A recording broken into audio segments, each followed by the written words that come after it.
na kwa mujibu wa hesabu siku ya Alhamisi ndio itakuwa siku ya Arafa, ambao mahujaji watasimama Arafa na mtawaona. Na hii hoja ya kwamba haya mambo ya mawasiliano yamekuja sasa hivi tu, kwani zamani watu walikuwa wakifunga Arafa vipi? Zamani hakuna televisheni, hakuna simu, watu walikuwa wafungaji. Mambo ya kisasa haya, hizi pia si katika hoja.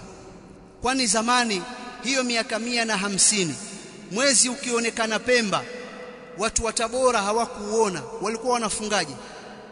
Mbona sasa hivi mwezi ukionekana Pemba nyinyi mnawatangazia kwa redio watu wa Tabora wafunge, watu wa Kigoma wafunge? Kwa nini mnawatangazia wafunge kwa mwezi ambao wao hata hauwahusu, wako mbali? Msiwatangazie, wala mtu yote asitangaze, anyamaze kimya tu. Sasa kama mnatumia teknolojia kuwatangazia watu kwamba mwezi umeonekana Pemba, watu wa Tabora wafunge, teknolojia hiyo hiyo yatumika katika mambo mengine, na wala dini haikusahau na wanawavioni hawakusahau.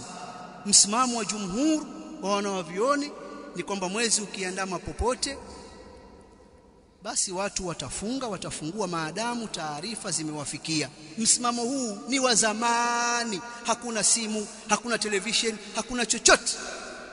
Ndio huo sasa tunakwenda nao mpaka sasa.